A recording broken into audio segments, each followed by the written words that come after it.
Selamat pagi semuanya.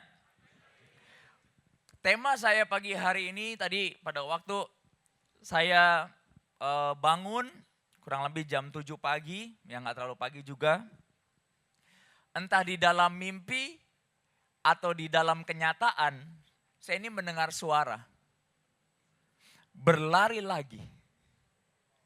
Saya berkata seringkali kepada banyak orang, kalau Anda berlayani satu kali itu mungkin bagus ya. Tapi melayani about 20 years ahead is another level. Amen. So berlari lagi. Come on church. Running again.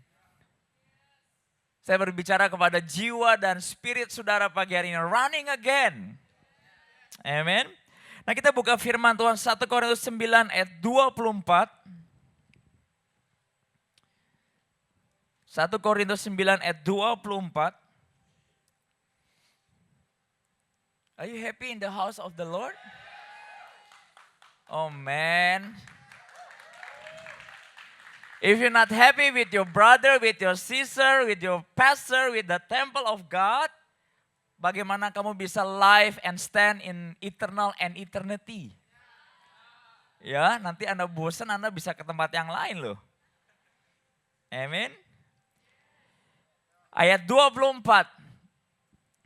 Dan ini bersuara kuat di hati saya. Berlari lagi.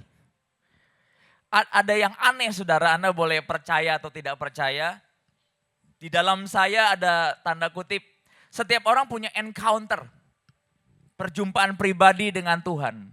Ada saudara yang di sini ke gereja karena temannya baik-baik ya. Setiap ulang tahun dikasih hadiah. Setiap kontrakan pindah dibantuin. Itu bagus. Tapi Anda harus tahu siapa the Lord of Hosts. Yang Tuhan punya rumah di sini. Yang namanya Yesus Kristus. Amen. Okay. And setiap orang punya perjumpaan pribadi. Ada yang diajak teman. Ada yang karena menikah jadi anak Tuhan. Banyak karena teman baik gak enak. Diajak terus. Udahlah gue terutin lah kali ini gitu loh. Tapi lebih dari itu Tuhan tuh memanggil saya dan saudara. Amin. Saya selalu perjumpaan dengan Tuhan itu selalu membuat orang hatinya lembut. Nah ada banyak orang hatinya keras karena gak pernah berjumpa dengan Yesus. As simple as that. Amen. So pagi hari ini menjerit di hatimu dibangun masing-masing. Yesus aku mau bertemu dengan engkau. Saya selalu pernah berkata, Tuhan kalau memang engkau ini eksis jumpai saya. And dia menjumpai saya. Amin. Dan saya percaya Tuhan yang sama ingin menjumpai saudara pagi hari ini. Amin saudara. Dan itu bukan omong kosong. And Tuhan taruh di hati saya tentang berlari lagi, berlari lagi. Nah hari Sabtu kemarin, hari Jumat saya ini dikasih jam tangan. Jam tangannya saya suka, tapi lebih dari itu karena aneh. Oke, saya pikir warnanya kuning saudara, warnanya saya dikasih warna kuning. Nah hari Sabtu, saya tuh penyuka warna biru, bukan kuning. Jadi ya. And waktu hari Sabtu ada bunga, saya nggak pernah notice. Nah saya berpikir hospitality itu kasih bunga saya itu bunga plastik. Saya nggak pernah pegang. Jadi ya udahlah pokoknya it is what it is gitu di sana.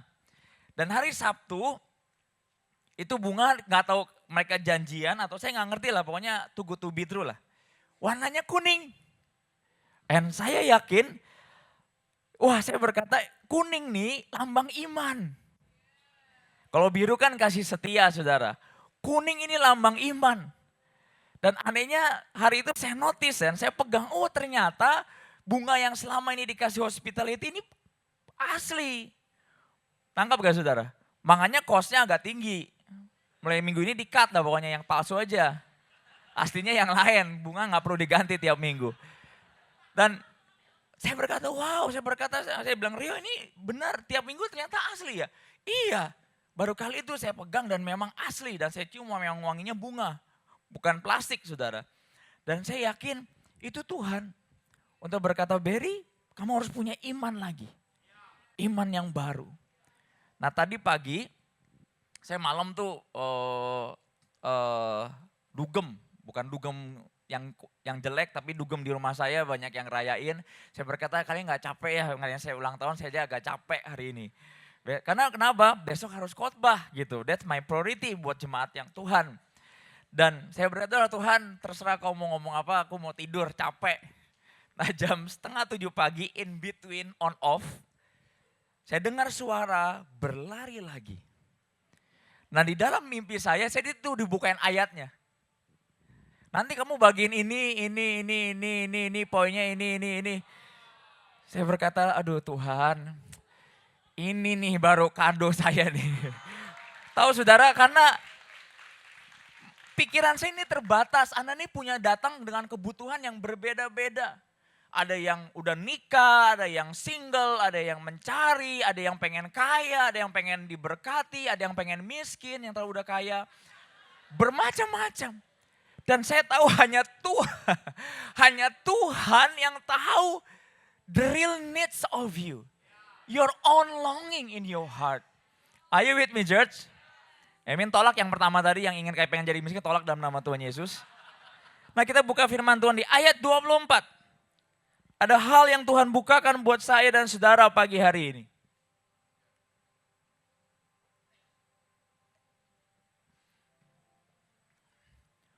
Saya ini gak keberatan, kalau one day umur saya berapa pensiun, ada orang yang lebih dahsyat dipakai Tuhan untuk membawa gereja ini naik. Sungguh. Karena itu pun kehormatan. Kalau Anda dipakai Tuhan jadi keset, itu pun kehormatan. Alkitab pernah berkata, orang yang menjadi penjaga gerbangnya Tuhan aja, itu kehormatan. Amin saudara, that's amazing. Jadi apapun yang Tuhan percayakan hari ini, itu sebuah honor dalam hidup saudara. Ayat 24. Tidak tahukah kamu bahwa dalam gelanggang pertandingan, semua peserta, jadi satu atau dua? Banyak. Semua peserta turut berlari. Ya. Tetapi hanya satu orang saja yang mendapat hadiah. Tapi dikasih katakan di sini, karena itu larilah begitu rupa sehingga kamu apa saudara? Memperolehnya. Nah di ayat firman Tuhan yang lain berkata begini saudara.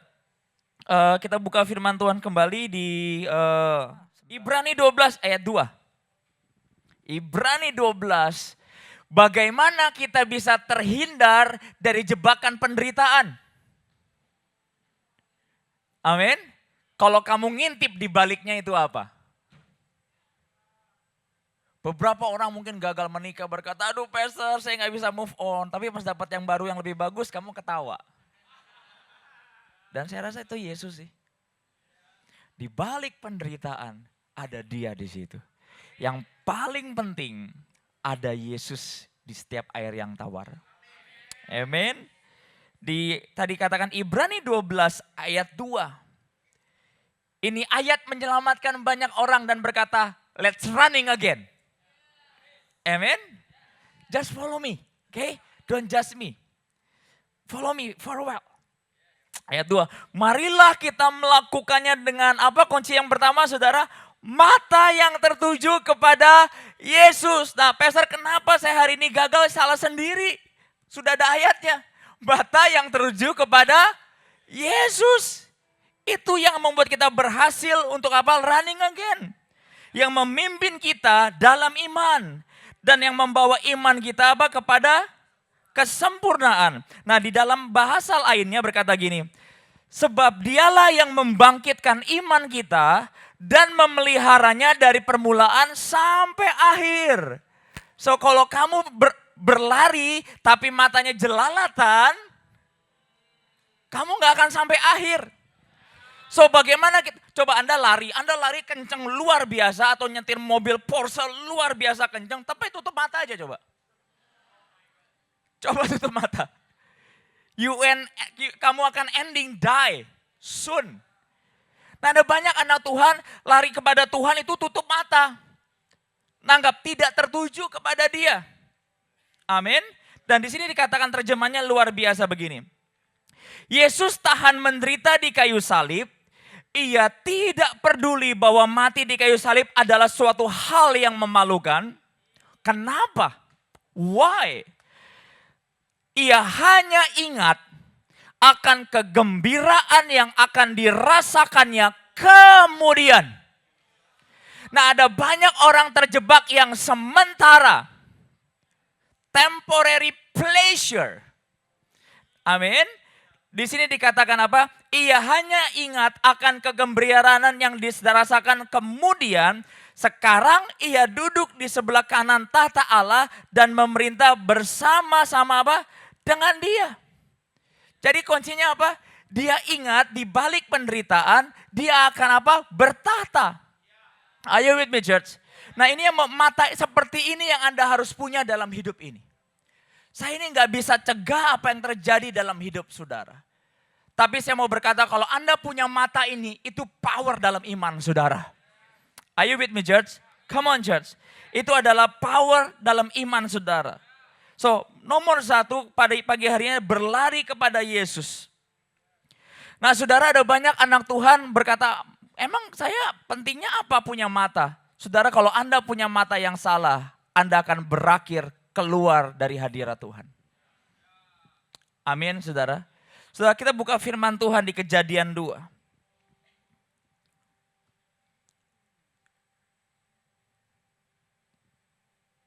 Mata adalah, Alkitab berulang-ulang berkata, mata adalah pelita tubuh. Kalau matamu gelap, seluruh anggota tubuhmu gelap. Amin. Saya akan ajarkan saudara kenapa mata itu penting. Apa yang membuat anak Tuhan itu jatuh ke hal-hal mata. Saya tidak ngomong soal pornografi di sini. Saya ngomong mata roh saudara pagi hari ini. Amin. Dan di ayat Kejadian 2 ayat 8 dan 9. Ini kejatuhan mata yang pertama. Kejatuhan mata yang pertama. Anda akan diberkati pagi hari ini.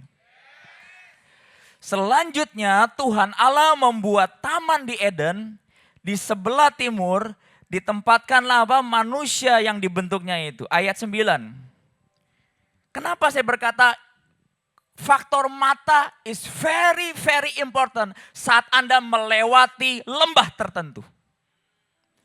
Saat Anda melewati berkat tertentu. Saat Anda mengalami setback di dalam hidup ini. Is very important, yang menyelamatkan saya mau katakan kunci hidup saya adalah mata. Selama mata rohmu terbuka, apapun yang terjadi di faktor luar, you will be okay. Are you with me? Ayat 9. Lalu Tuhan Allah menumbuhkan berbagai-bagai pohon dari bumi. Yang menarik dan yang baik untuk dimakan buahnya. So kalau Tuhan kasih itu apa? Menarik dan baik. Jadi jangan berkata ikut Tuhan itu sengsara. Itu pikiran setan saudara. Ikut Tuhan itu gak bisa nikmatin banyak hal. Alkitab jelas katakan di awal. Alkitab Tuhan berkata Adam diberikan buah yang baik dan menarik buahnya. Betul saudara? Dan pohon kehidupan di tengah-tengah taman itu, just follow me. Serta pohon pengetahuan tentang yang baik dan yang jahat. Nah saudara, di situ dikatakan ada begitu banyak pohon. Nanti saya mau ajarkan saudara. Banyak orang bertanya kepada saya, Pastor, kenapa sih Tuhan itu ciptain satu pohon yang membuat manusia berdosa? Betul gak saudara?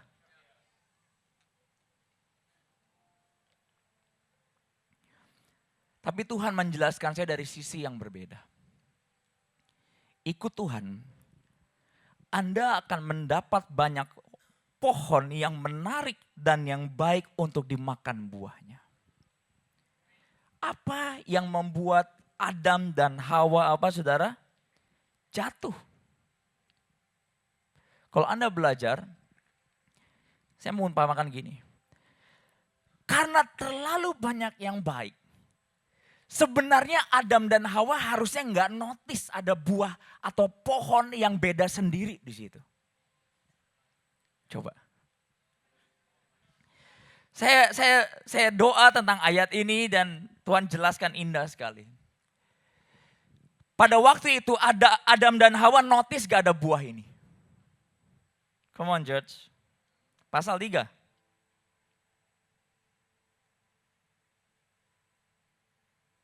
Ayat 1. Adapun ular ialah yang paling cerdik dari segala binatang di darat yang dijadikan oleh Tuhan Allah. Ular itu berkata kepada perempuan, siapa yang berkata? Ular. Tentulah Allah berfirman, semua pohon dalam taman ini jangan kamu makan buahnya, bukan? Ini pertama kali Adam dan Hawa ini notice. Oh iya, ada buah di tengah-tengah yang baik. Jadi selama ini dia notice gak? Enggak. Kalau saudara dipenuhi oleh hadirat Tuhan, kebaikan Tuhan, anugerah Tuhan yang luar biasa in your daily life, kamu notice gak ada pohon ini?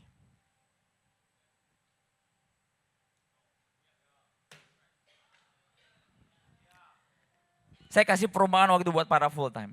Kalau di garasimu ada 10 mobil Ferrari, kamu notice gak ada satu Avanza? Coba. No. Come on church. Kalau semua yang baik, terbaik Tuhan kasih kepada saudara, kamu notice gak ada satu hal yang membuat kamu seolah-olah dilarang Tuhan? Enggak.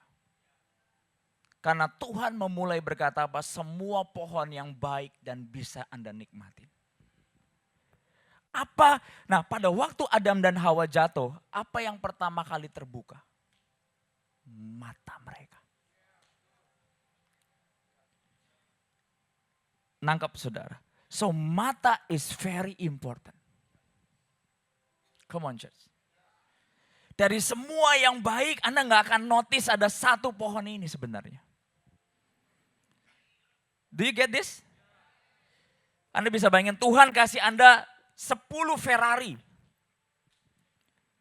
Setan kasih satu Avanza misalnya di situ. Mungkin gak kamu pelihara yang satu itu? Gak mungkin. Karena apa? Terlalu banyak buah yang baik yang kamu bisa nikmati di dalam Tuhan. Tapi Alkitab katakan pada waktu itu si Hawa dan Adam baru notice setelah setan yang berkata. Amin. Makanya ada orang yang jauh dari Tuhan mulai matanya terbuka, enak juga ya pohon ini, tanda kutip. Amin. Tapi kalau saudara yang lagi waras pikirannya, lagi di cover matanya oleh hadirat Tuhan, kamu gak notice. Dibawa ke mall, dibawa tempat dugem, dibawa pergaulan yang jahat, dibawa ke kantor yang mungkin bosnya tanda kutip bukan anak Tuhan, kamu gak notice. Karena yang kamu lihat adalah semua pohon yang baik yang kamu bisa nikmati di dalam hidup ini. Yang saya mau katakan, yang saya mau tekankan pagi hari ini adalah Anda harus punya mata ini. Mata yang sampai tidak kamu notice tentang pohon yang satu itu. Karena there's many trees in the garden. Come on church. Ada banyak pohon yang baik yang kamu gak perlu notice yang satu itu. Mungkin satu itu adalah kelemahan saudara, atau mungkin penyebab hidup saudara, atau apa miserable source dalam hidup saudara. Tapi yang Anda harus punya mata iman pagi hari ini adalah mata yang melihat berkata semua pohon yang Tuhan beri dalam hidup saya adalah baik. Dan saya bisa nikmatin. Kalau semua hal yang baik ada 100 hal, kayak lagu tadi 1000 atau 100 reason in my heart. Mungkin gak ada satu hal bisa ngerusak kamu, harusnya gak bisa. Come on church. Kalau mata ini Anda gak punya, Anda cuma melihat satu aja. Kenapa Tuhan begini, kenapa Tuhan begini, kenapa Tuhan begini, kenapa dia nyakitin saya, kenapa saya belum kaya, kenapa saya belum diberkati, kenapa saya belum bertumbuh. Tuhan berkata, cuman itu yang kamu perhatikan, padahal selama hidupmu aku berikan banyak pohon yang baik yang bisa kamu nikmatin. Ini mata yang penting. Come on church.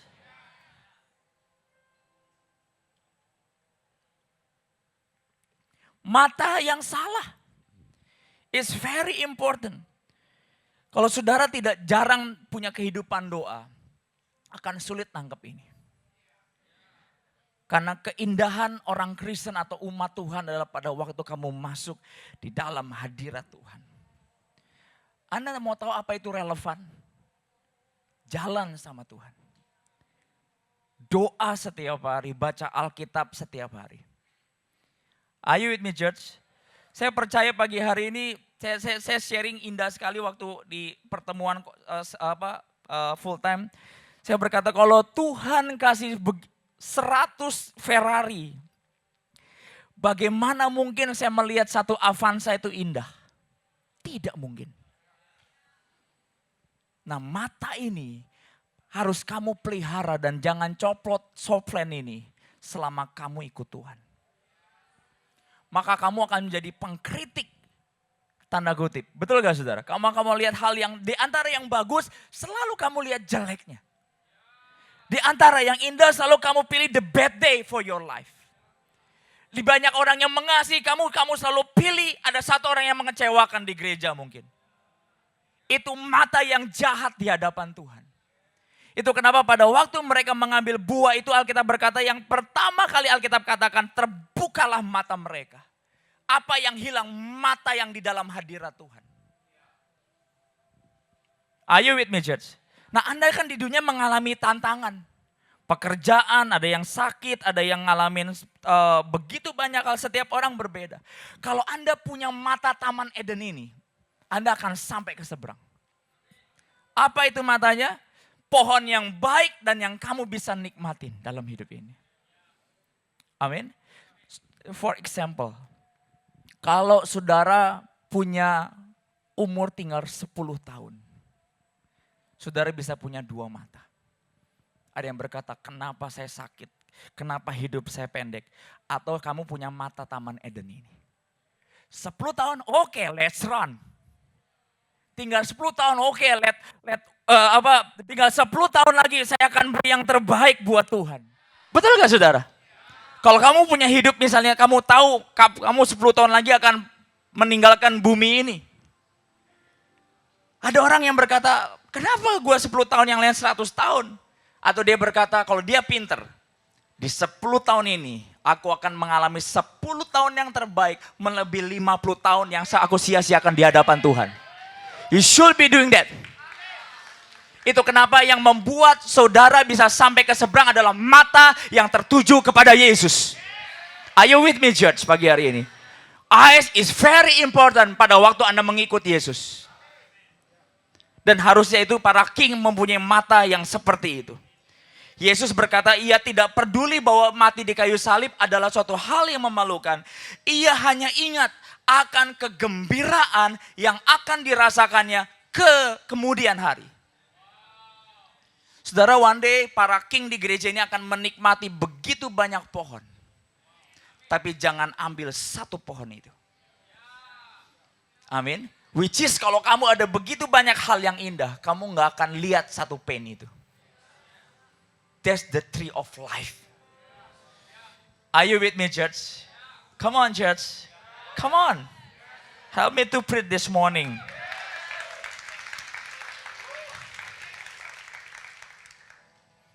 You know, setiap saya membawa firman, I not to impress you.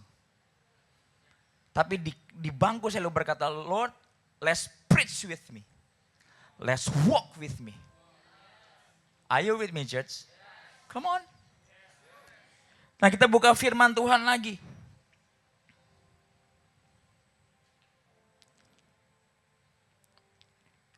Daniel 5.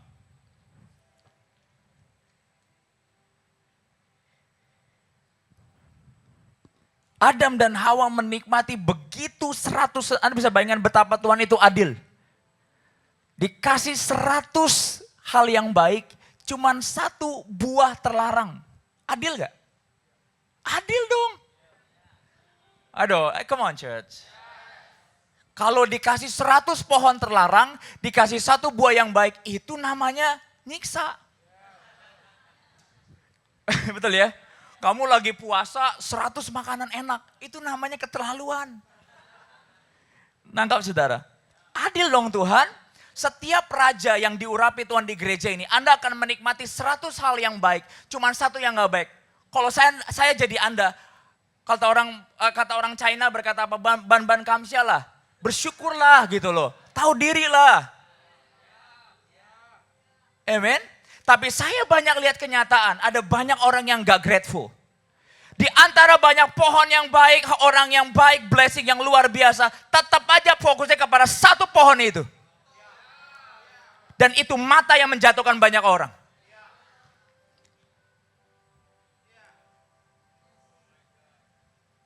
Are you with me, church?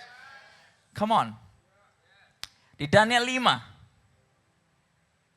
ayat 22. Tahukah saudara, Tuhan tidak bisa memulihkan segala sesuatu. Wah, pastor dari mana ayatnya? Amsal. Amsal berkata, orang yang bersih, tegang, dan keras kepala, hard spirit kata Alkitab, adalah akan hancur sekonyong-konyong tanpa bisa ada yang memulihkan. Ya. Cuman satu tipe itu yang Anda harus hindari. Amin, saudara. Punya mata yang luar biasa harusnya seperti Adam dan Hawa sebelum mereka jatuh di dalam dosa. Mata yang bersyukur, mata yang melihat kebaikan Tuhan melebihi satu hal itu. Are you with me, church? Nah, di Daniel 5 ayat 22 ada satu raja yang luar biasa diberkati Tuhan sebenarnya.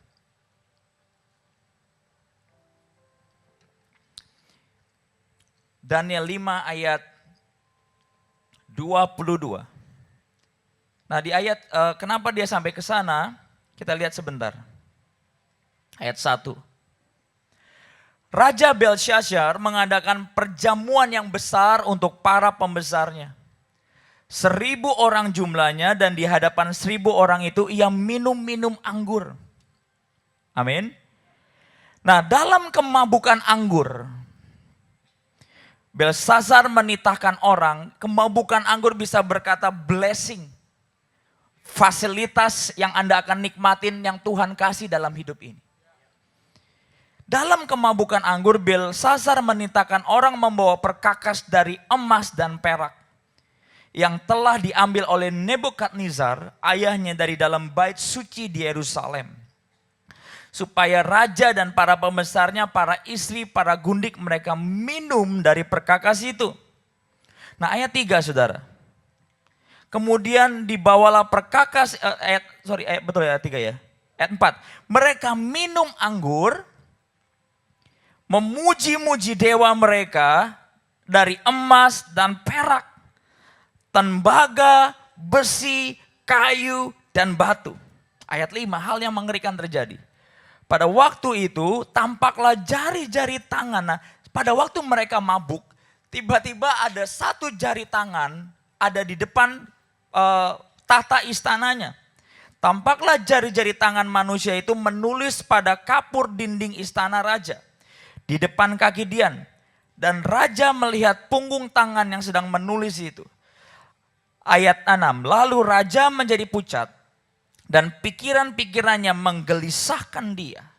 Sendi-sendi pangkal pahanya menjadi lemas. Dan lututnya apa saudara? Berantukan. Jadi ini sebuah peristiwa pada waktu dia mabuk dalam kemewahannya, dalam blessingnya. Yang sebenarnya adalah berkat dia hari itu sebenarnya. Tapi hari itu Tuhan hadir. Come on church. Nah, apa yang terjadi saudara di ayat 22? Saya akan bacakan.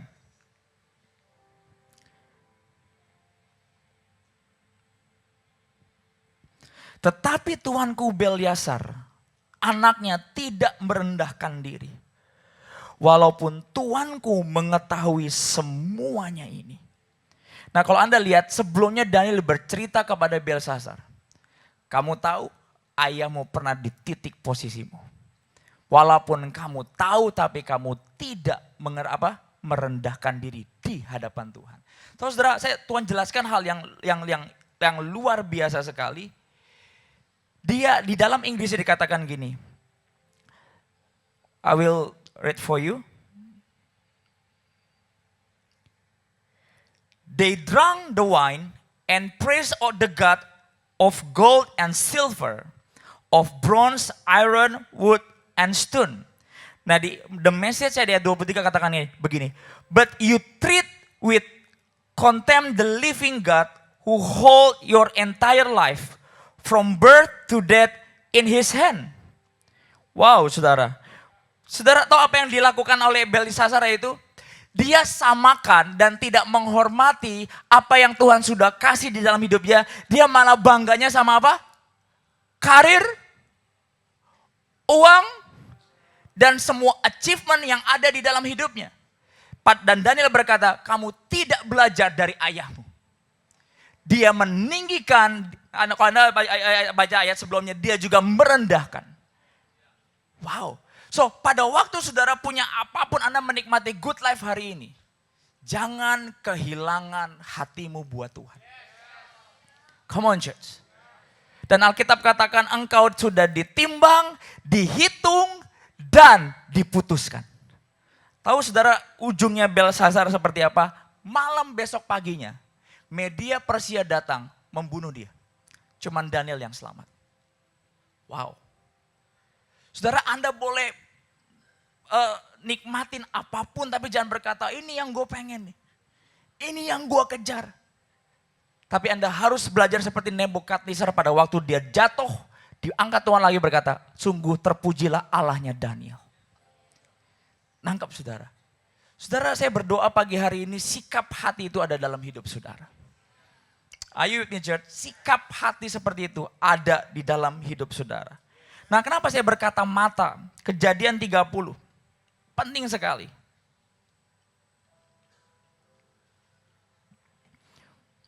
Buat para bisnismen, kepala rumah tangga, seorang istri, seorang ibu, atau apapun posisi saudara. Ini yang luar biasa. Kalau saudara punya mata visi, sesuatu berkat besar luar biasa terjadi dalam hidup saudara. Amin. Kejadian 30 ayat 38. Mata yang seperti ini menimbulkan iman. If you see something di dalam hidup saudara, menimbulkan iman. Kalau kamu lihat hidupmu, wah saya kan biasa-biasa aja, saya akan terus nyicil dalam hidup ini. Ya itu imanmu. Nangkap saudara. Nah suatu saat Yakub ini ngomong kepada Laban. Laban gini, semua domba yang bintik-bintik buat gue deh. Semua yang bagus buat kamu. Tapi setelah itu dia melakukan tindakan iman. Dia bawa tanda kutip company-nya, istrinya, anaknya, kambing dombanya melihat iman yang seperti dia lihat yaitu berbintik-bintik, berbelang-belang. Dan itu jadi. Amin saudara, itu jadi. Apa yang dikatakan, apa yang dilakukan dia pintar sekali. Sebenarnya bisa nggak? Nggak bisa. Tapi imannya Yakub berkata, oke lu kasih yang berbelang-belang itu pun akan diberkati. Ini dahsyatnya Yakub. Amin. Nah di ayat 3, pasal 30-38. Ini cara bodoh banget sebenarnya saya berkata. Ini cara bodoh-bodohan. Ia meletakkan dahan-dahan apa? Nah dia 37 caranya gimana? Yakub itu mengambil dahan hijau dari pohon hawar. Nah saya shortcut story gini. Dia ambil pohon harar. Dia itu apa? Dia kayak apa? Iris. Jadinya kan belang. Ditaruh di tempat minum kambing dombanya. Jadi setiap kambing domba yang apa? Yang hari itu kawin atau berkelamin kata Alkitab. Itu lihat itu. Nangkep. Jadi di dalam mata dan pikirannya belang-belang, bintik-bintik, belang-belang, bintik-bintik. Akhirnya yang keluar semua begitu. Nah Alkitab juga katakan domba, jadi hari itu Laban kasih 2 domba. Yang bagus-bagus ke anaknya, yang butuh mata iman itu kepada Yakub. Nah dipisahin 3 hari biar Yakub tuh gak bisa tuker. Got my point? Nah, tapi Tuhan punya kerja luar biasa. Orang yang punya iman gak bisa dikalahin. Dia buat bahwa bisnismu akan begini. Itu adalah apa? Pemetaan roh di dalam iman mereka. Nangkap saudara. Kamu boleh kasih apapun yang potensial kepada orang yang tidak punya visi. Hancur pasti. Come on church. Dan Alkitab katakan pada waktu kambing itu kawin, tanda kutip, atau menghasilkan anak, semua yang menghasilkan adalah apa? Yang berloreng-loreng dan berbintik-bintik. Cuman gara-gara apa saudara? Dikasih batang yang dikerok, berbintik-bintik kan keluar tuh belang-belangnya batang, getahnya. Semuanya jadi begitu. So mata penting gak? Penting. Orang kambing domba aja punya mata itu. Berbuah loh. Kalau Anda dengan Tuhan punya mata itu. Misalnya kamu lihat hal yang besar di depan. Terus setiap kamu apa lihat itu terus. Enggak sadar produksi itu semua. Nangkap saudara? Nah kalau hari ini Anda dalam gua kekecewaan, Anda lihat kecewa terus. Waduh. Anak, istri, keluarga, masa depan, bisnis keluar itu juga. Mata penting gak? Penting sekali.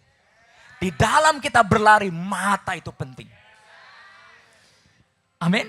Nah setiap saya mengalami disappointed in this life.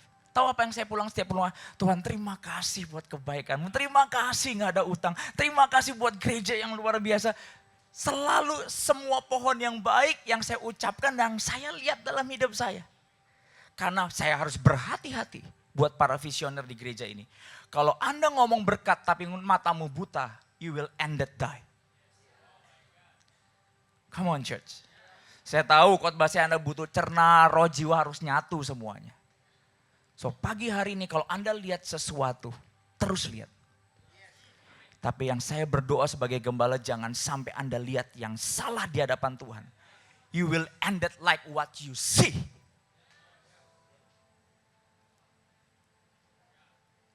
So apapun domba kambing belang yang ditaruh Laban dalam hidupmu. But if you have vision, if you have the eye, it will produce something in your life. Come on church, give God a big mighty hand.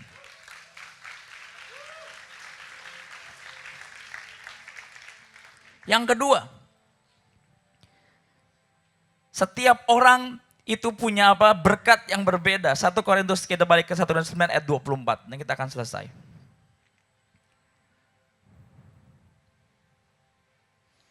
Enak ya kalau punya jemaat yang pengen terus di hadirat Tuhan. 2 jam, 3 jam gitu ya saudara ya. 1 Korintus 9 ayat 24. Gereja yang anti mainstream membutuhkan seorang visioner loh. Benar saudara. Saya ini 2 kali diperingatkan oleh banyak hamba Tuhan dan saya nggak ngerti tadinya. Dia berkata, berhati-hatilah dengan siapa tempatmu berkoneksi. Karena itu memproduksi kamu. Nanggap saudara. Ada banyak saran yang masuk dalam hidup saya. Tapi ujungnya yang saya harus terus lihat adalah apa yang saya lihat tanda kutip di dahan itu. Yang berbelang-belang dan berbintik-bintik itu. Are you with me church? Nah di 1 Korintus 9 ayat 24 kita masuk kepada clue itu lagi. Tidak tahukah kamu bahwa dalam gelanggang pertandingan semua peserta turut berlari. Tetapi hanya satu orang saja yang mendapat hadiah. Karena itu larilah begitu rupa sehingga apa saudara? Kamu memperolehnya. Saya bagikan kemarin, coba Rio sih sebentar. Kenapa saya pada waktu sebelum saya umur 30 lebih, saya ini suka maksa orang untuk mengambil hadiah itu.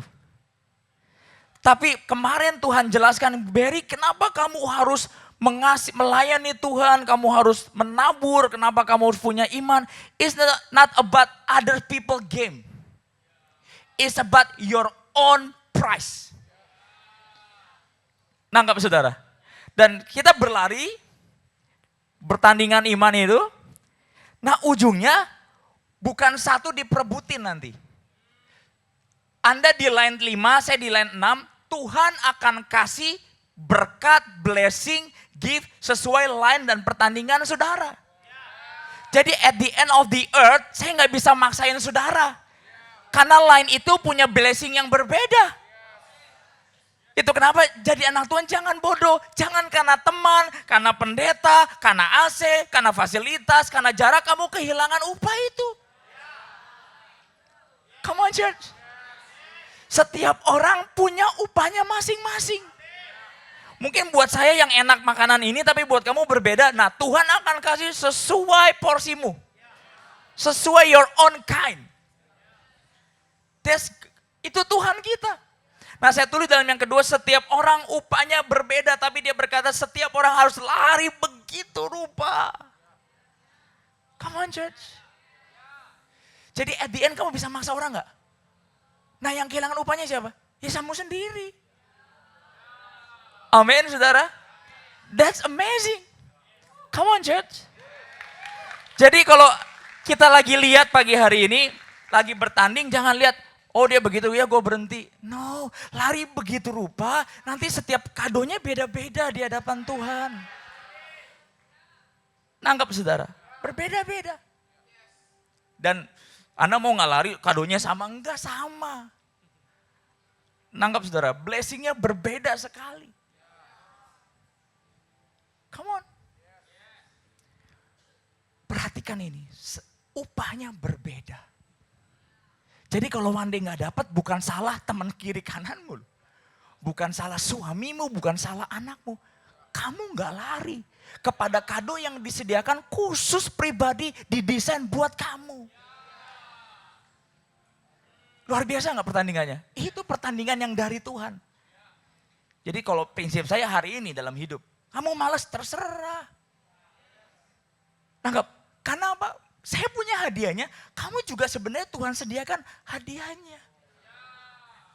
Make sense ya? Kalau gara-gara saya nggak dapat tadi, nggak make sense dong, nggak adil. Betul gak saudara? Makanya gue seret dulu supaya kita hadiahnya sama-sama gitu loh. Tapi ini setiap orang akan memperoleh hadiahnya. Semua peserta kata Alkitab akan sampai kepada garis akhir. Blessingnya masing-masing. Come on church. Nah, di firman Tuhan di Keluaran 17. Ini indah sekali. Ayat 15. Lalu Musa mendirikan sebuah mezbah. Dan menamainya apa saudara? Tuhanlah, the Lord is my banner. Tuhan adalah panji-panji kemenanganku. Nah, tapi ada hal yang aneh sebenarnya. Sebelum dia bangun mezbah ini, Alkitab katakan dia di atas gunung mengangkat tangan. Setiap dia turun tangan dikit, semua Amalek itu lebih kuat dari Israel. Come on, church, kan? We getting there. Hang on, we getting there. Dan Alkitab katakan, apa? Setiap dia turun tangan sedikit, Alkitab katakan Amalek lebih kuat dari Israel. So faktor penentunya siapa Allah kemenangan kita pada waktu dia di atas gunung. Your spiritual life. Your spiritual life. The Lord is my banner. Adalah penentu kemenangan saudara pagi hari ini. Are you with me church? You know Yosua tidak pernah diajarkan cara berperang. Is that the point? Karena sebenarnya paralelnya adalah Musa yang di atas, yang turun tangan capek, dia kalah. Amin. Jadi kalau today you find out all the chaos of your life, kamu lupa. Yang menentukan kemenangan bukan itu. Pastor melayani Tuhan, baca Alkitab capek nggak? Capek. Coba aja kamu baca Alkitab. Banyak orang berkata, Pastor saya karena diurapi bangun pagi, tiba-tiba saya senyum mau baca Alkitab. Kamu tetap cuci muka, sikat gigi 2 kali untuk baca Alkitab. Apalagi ada orang generasi milenial lebih suka gambar daripada tulisan. Itu namanya bodoh. Kalau kamu ngajak anak kecil, mereka nggak bisa lihat tulisan loh. Mereka lihatnya apa? Gambar. Tapi ada banyak orang dewasa juga lihatnya apa? Gambar. Sinetron. Anda bisa bayangin kalau kita nonton film It. Atau film Rumah Penunggu itu. Atau film apapun, semuanya dicerita pakai musik tapi semua tulisan. Tok, tok, tok, tok, tok. So what's the point? Gak ada gambar. Can you imagine saudara? Tiba-tiba It keluar. Dan dia berkata masuk ke selokan. Tapi tulisan gak ada gambar. Dan itu generasi kita. Buat saudara yang try to figure out all the chaos of your life. Tapi Anda lupakan kemenangan di atas gunung itu. The Lord is my banner. Pastor, kadang-kadang capek gak baca Alkitab? Capek. Kadang-kadang saya mau ngaku saudara, kalau udah kepepet saya dengar Alkitab audio Bible. Anda menghakimi saya, Anda tiap hari bakalan gak baca audio semua. Berapa pasal Pastor? 100 pasal. Pas macet 3 jam audio, bagus juga, itu namanya kreatif. Atau sambil Anda body pump denger itu. Bisa juga saudara. Saya baru dapat headset kemarin bagus, thank you so much. Tapi yang saya lihat, ini luar biasa, the Lord is my banner. Tuhan panji-panjiku. Kemenangan Yosua karena faktor turun tangan doang di mana? Di gereja. Kenapa saya mau berkata? Setelah kamu pulang, itu cuma hasil. Saya udah gak mau lagi, ayo angkat tangan. Saya gak mau lagi loh.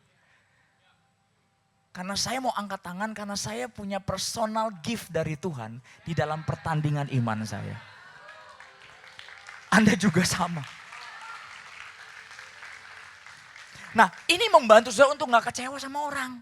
Kalau lu gak berubah-berubah terserah lu deh. Hadiah lu nanti yang gak dapet. Anda gak akan maksa orang berubah, bertobat, enggak. Kamu aja berbuah. Nangkap saudara, kamu diberkati, kamu diangkat tinggi sama Tuhan, dan semua dan enough. Amin saudara. That's amazing. Indah ya kalau setiap orang dalam pertandingannya nggak compete, tapi memang compete-nya dengan diri sendiri. Kalau kamu lagi spinning, kamu compete-nya sama siapa? Sama instruktur? Enggak. Sama pikiranmu berhenti enggak, belaga kencing enggak gitu. Bener enggak? Tau kan spinning RPM atau hiking gunung lah. Kadang-kadang orang kiri kananmu cuma berkata, jangan berhenti ayo. Tapi enggak bisa. Ujung-ujungnya kamu sendiri yang harus go west itu. Dan berkata, oh, I can make it. Dikit lagi, jangan belaga kencing dong, ayo dong. Dikit lagi dong. Ujungnya ke sana. Saya suka kemarin Pastor Kevin saya ngomong gini, Pastor kamu nih suka runner, pelari. Rahasianya apa? Gak ada rahasia, jangan dipikirin rahasianya. Karena kesuksesan tidak selalu apa yang kamu suka, kamu harus lakukan. Kalau Anda jadi Yakub, mau gak dikasih domba belang? Gak mau lah. Maunya yang bagus. Tapi iman membuat dia berbuah lebih. Mata iman. Nah yang nomor 2 yang saya tadi ajarkan adalah apa saudara? Setiap orang upahnya berbeda. Ini yang Anda harus perhatikan. Mau ngambek, hati-hati loh. Nanti gak nyampe yang lain dapat upah, kamu dapat ngambek. Nangkap saudara? Dapat males, jangan. Setiap orang upahnya berbeda. Dan saya menyaksikan dengan mata kepala saya sendiri. Benar. Kenapa ada beberapa orang dari muda diangkat di bawah Tuhan? Ada yang dari tua, itu semua anugerah. Tapi yang kamu harus perhatikan adalah satu. Jangan pernah menyerah di atas gunung sekalipun tanganmu sudah penat. Pengertian membuat seseorang breakthrough. Gak selamanya orang polos-polos ikut Tuhan itu baik. Karena setan itu pintar. Kalau Anda tidak pintar, kalau kita katakan kamu akan ditelannya. Banyak pendeta berkata, oh setan tuh ompong. No. Setan gak ompong man. He love to eat. Dan siap menelan dan menerkamnya. Are you with me church? Come on. Setiap orang punya upah yang berbeda. Ini yang saya mau Anda ngerti. Kalau Anda dapat upahnya itu powerful sekali. Are you with me church? Dan ayat 12. Ayat 14.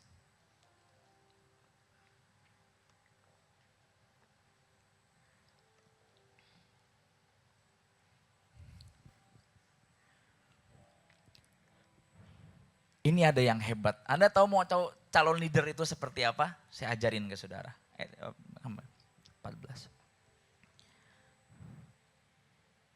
Ayat 14. Kemudian berfirmanlah Tuhan kepada Musa.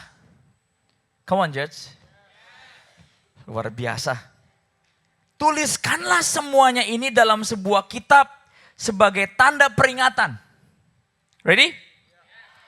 Ada yang aneh di sini. Dan ingatkanlah kepada telinga Yosua secara personal bahwa aku akan menghapuskan sama sekali ingatan kepada Amalek dari kolong langit.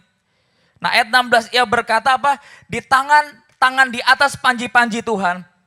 Tuhan yang berperang melawan Amalek turun menurun. Dia ngomong kepada next leadernya sebenarnya. Kalau kamu mau ngalamin hal yang luar biasa di depan, satu, angkat tinggi panji-panji Tuhan.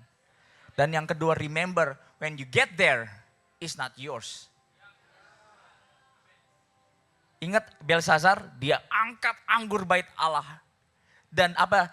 He admire gold, silver, achievement of their life.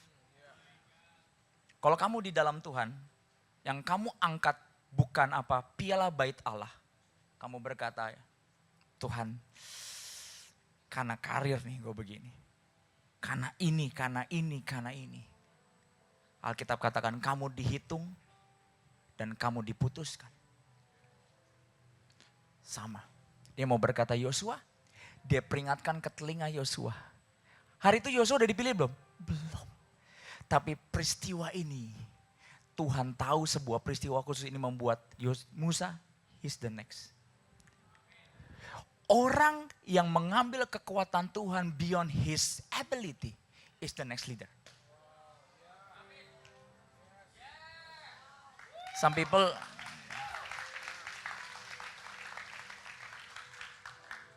dia ngomong Yosua, one day remember, not by your own strength. Amalek kalah semua. Karena Tuhan ada di atas panji-panjimu. The Lord is my banner. Remember that. Remember that. Yang ketiga terakhir.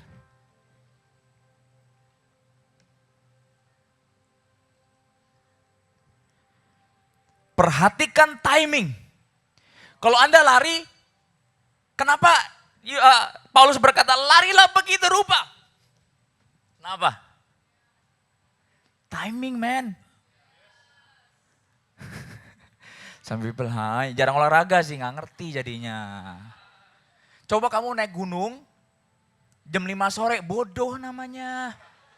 Sampai di sana kamu bisa lihat apa? Gak bisa lihat apa-apa. Kamu ke Gunung Bromo subuh supaya bisa lihat sunset. Dan sore sebelum gelap supaya lihat sundown. What is that? Timing. Tahu musuh Anda apa dalam hidup? Timing. Saya pernah ngomong kepada setiap orang. Tidak selamanya saya hidup. Kamu harus punya mesbah sendiri. Dan one day kamu bisikan ke Yosua selanjutnya. The Lord is my banner. Tangan Tuhan harus ada di atas panji-panjimu. Dan Yosua pegang itu. One day aku ngadapin apapun. Tuhan ada di atas tangan panji-panjiku. The Lord is my banner. Itu artinya. Bukan begini, oh Jehovah Rafa gitu. Kalau tangan Tuhan gak ada, percuma. Cuman bendera loh. Tapi setiap kamu angkat tangan Tuhan memberkati. Itu namanya the Lord is my banner. Tuhan. Jadi hari ini kamu memuji 1000 reason atau kamu Tuhan. Makanya pas nyembah Tuhan jangan bisu, jangan diam. Penuhi atmosfer gereja ini dengan suara fals Anda. It's better than you quiet. I don't mind gereja ini disebut gereja falas, I don't care. Tapi kalau Tuhan ada di atas panji-panjiku, no one can stand against you. Kalau kamu suaranya bagus tapi gak ada tangan Tuhan di atas banner saudara, what's the point? Are you with me, church? And some flat face berkata, amen. Haleluya. Nah tahun depan saya ke Amerika, saya pengen ke gereja TD Jakes. Ya, biar Anda ngerti lah saudara ya. Timing. Everybody say timing. Pastor, nanti tunggu saya agak sempurna baru dibaptis. Remember, you have clock. Tak, tak, tak, tak, tak. Pastor, saya mau menunda ini, mau menunda itu, mau menunda punya iman, kerjaan yang besar, yang baru, saya tunda aja. Remember, timing. What is timing? You only achieve di satu season tertentu that you cannot achieve di another season.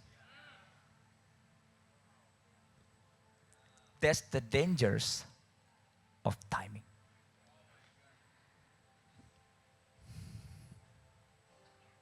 Amen. Saya tutup dengan sebuah hal yang bagus sekali. Napoleon Bonaparte adalah seorang soldier yang dahsyat. Hebat gak saudara? Hebat, luar biasa. Orang Prancis itu. Tidak pernah kalah satu kali pun dalam perang. Can you imagine? That's awesome. We're talking about timing. What's happened with him?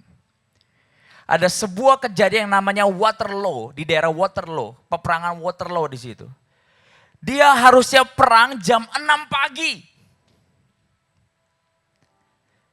Tapi karena umur, karena dia mengidap wasir, dia perang jam 12:30 siang. Dan Alkitab katakan, sejarah berkata, itu adalah kekalahan paling tragis di dalam hidupnya. What is that? Timing. Hanya di umur tertentu, Tuhan menyediakan kemenangan buat saudara.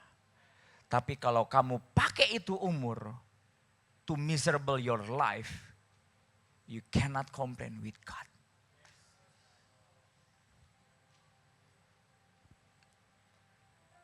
There is a time for grief, but there is a time to rise again. Timing. Buat saudara yang berkata, Pastor saya kalau udah umur 50, 60 gimana nih Pastor? Justru itu. Ini khotbah berlarilah begitu rupa. Buat 10-20 tahun terakhir dalam hidupmu yang terbaik di muka bumi. Yang masih muda, remember, timing. Ada hal yang tidak bisa kamu kalahkan di umur 50 loh.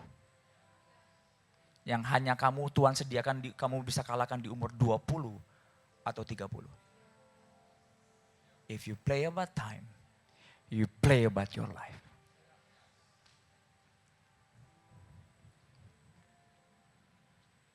Ayat terakhir. Pengkhotbah 11 ayat 4. Anda gak marah kan kalau saya khotbahnya lama? Aduh, Anda gak perlu kasih saya apa-apa, itu aja lah. Anda haus akan Tuhan. Pastor ada ayatnya? Gak ada. Tenang aja. Pengkhotbah 11 ayat 4. Siapa menunggu, terjemahan lainnya, siapa menunggu sampai angin dan cuaca sempurna, tidak akan menanam dan tidak akan pula memetik hasilnya. What is that? Timing. Kalau saya mulai overcomer di umur 30, saya menghancurkan timing Tuhan. Kalau Anda berkata, Pastor kenapa di umur sekarang belum dapat apa-apa? Lu mulai tahun berapa? So, come on church.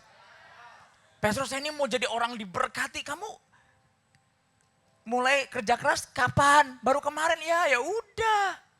Jalanin dulu. Amin. Timing. Udah banyak orang gak ngerti timing. Hanya Tuhan kasih tema pagi hari ini, running again, Barry. You need to against that. Kalau kamu sudah hidup dalam berkat, you need to against that. Untuk tetap berlomba dalam timing Tuhan. Kalau orang buang waktunya, jangan Anda. Amin. Semua pengkhotbah yang bagus, saya perhatikan. Di umur tertentu, they done. Artinya apa? Ada timing. Semua businessman hebat, they start from somewhere. Di umur tertentu. Yang punya KFC, dia mendapat timing Tuhan di umur 60 lebih. Dia cuma beberapa tahun menikmatin berkat. Tapi dia menikmati maksimal sebelum dia mati. Ada banyak tuh anak Tuhan merengek berkat. Tapi membuang timing Tuhan yang disediakan bagi hidupnya. Come on church. Enak ya kalau setiap orang, tutup Alkitabmu, berlari karena pengertian.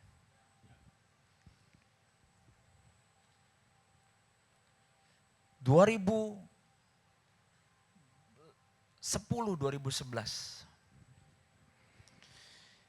saya sedang duduk di karpet, saya dengar lagu. Tuhan berkata begini, jelas sekali. Sampai kapan?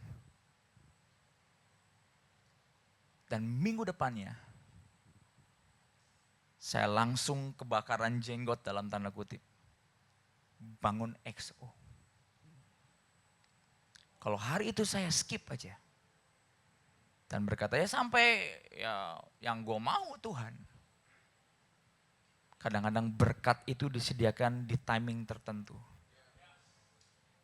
Dan kamu gak bisa lihat lagi di another timing dalam hidup saudara. Mengerikan? Ya. Napoleon mengalami perang kalah pertama kalinya. Cuman gara-gara dia nunda 5 jam. Sejarah menulis begini, karena dia wasir. Hemafrodit bisa membuat seorang jenderal besar kalah. Why? His time is end. Dan sejarah berkata dia umur 40 lebih pada waktu kalah. Dan setelah kalah itu, dia tidak berperang lagi. Jadi kalau Anda hari ini bertempur yang salah, minimal saya pernah ngomong kepada saudara. Orang yang konseling saya benar-benar berkata, kalau dia hidupnya berantakan, umur berapa? Oh ya gak apa-apa lah, puji Tuhan. Kalau umur 40, 35 masih berantakan, aduh kamu butuh belas kasihan Tuhan.